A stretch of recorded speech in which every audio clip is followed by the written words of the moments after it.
Hello, in this short presentation, we will explore what is vitamin D. Vitamin D is a sunshine vitamin. It's known to help the body absorb calcium and phosphorus, which is critical for bone health. Now, vitamin D is a corticosteroid. It originates from the same precursor, cholesterol, as aldosterone, cortisol, estrogen, and testosterone. You've probably heard of some of these. The vitamin D receptor is found in the nucleus of nearly every cell in the body. Now, there are two forms of vitamin D2 and vitamin D3. Vitamin D2 is also known as ergocalciferol, and that originates from plant sources like UV exposed mushrooms, and it's less stable than vitamin D3. Vitamin D3 is called cholecalciferol, and it's produced under the skin and accounts for 90% of the vitamin D in the body. From dietary sources, you can get vitamin D3 in fatty fish such as salmon, trout, and also cod liver oil. It's more stable than D2 and it is the optimal supplement form. Dark skin blocks the production of D3. This is a schematic illustrating what's happening in the body. So on the upper left-hand corner, we see the sun. And in our skin, in the epidermis, we have a substance called 7-dehydrocholesterol. That's a precursor to vitamin D3. When the UVB is exposed to the 7-dehydrocholesterol through a series of reactions, it gets converted into vitamin D3, which is also known as cholecalciferol. Now, off to the right, we see through the diet, we get ergocalciferol, which is vitamin D2, with one of the common sources would be UV radiated mushrooms that are just in the sun. Also, we can take in cholecalciferol, vitamin D3 through fatty fishes, fish liver oils, and through those get into the blood and they go to the liver where they are converted to calcidiol. Calcidiol is also known as 25-hydroxyvitamin D. And this is a storage form of vitamin D. This is what we actually measure when we want to check your level of vitamin D. This is the most reliable indicator of what your vitamin D status is. Now, once the body determines it needs the active form of vitamin D, the 25-hydroxy D or calcidiol then travels to the kidney where it's converted to calcitriol, which is the active form of vitamin D. Just to get some of our terms correct, vitamin D3, the supplement or what's made under the skin, is called cholecalciferol, and that's inactive. Vitamin D3 measured in the blood is calcidiol, which is the 25-hydroxyvitamin D3, and that's also inactive. Vitamin D3, the active form, is called calcitriol. Now, this is a schematic showing the skin from a light-skinned white person or a black-brown skinned person. So the little balls within this layer of skin are our melanin, which is responsible for our skin color. And as it turns out, that 7-dehydrocholesterol precursor is in the lower level of the epidermis. When the UVB rays hit this substance, that's when it is able to convert it to the vitamin D3.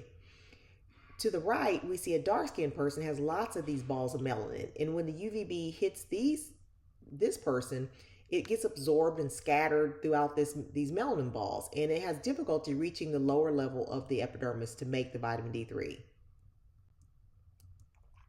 Now, UVB, again, radiation is the key player. UVB actually occurs when the UV index is 3 or higher. Vitamin D is produced in the skin when exposed to the UVB radiation. The ideal UV index range is between 6 and 10, and that allows for the maximum production of vitamin D in the shortest amount of time.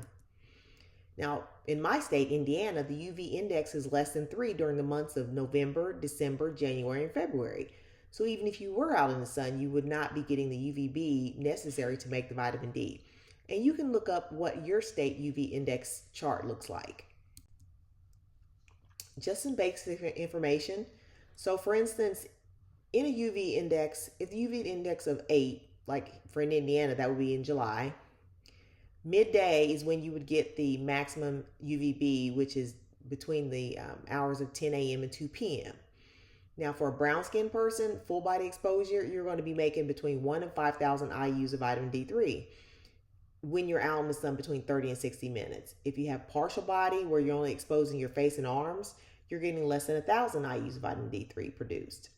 For a fair skinned person, full body exposure, you're making between 10 and 20,000 IUs of vitamin D3, and that's in 10 to 15 minutes. Partial body, you're making between 1,000 to 4,000 IUs of vitamin D3. But you should note that the body naturally limits vitamin D production to avoid toxicity. So once your body reaches optimal levels, it tamps down or slows down the further synthesis of the vitamin D so that you could lay out in the sun all day long and you wouldn't become toxic with vitamin D. Okay, so some additional information you need to know is that for obese people, with a BMI above 25, they need higher levels of supplementation. As it turns out, vitamin D is sequestered in the fat tissue. So overweight people may need between 30 and 50% more vitamin D3 supplementation than lean people to reach the same level of vitamin D. So for instance, if you'd have to multiply your body weight by 27 IUs to determine what your estimate amount of supplementation you would need. So for instance, for a person that was 180 pounds, multiply that by 27 IUs, you would need roughly 4,860 IUs per day. And this is to reach a vitamin D level of 50 nanograms per milliliter.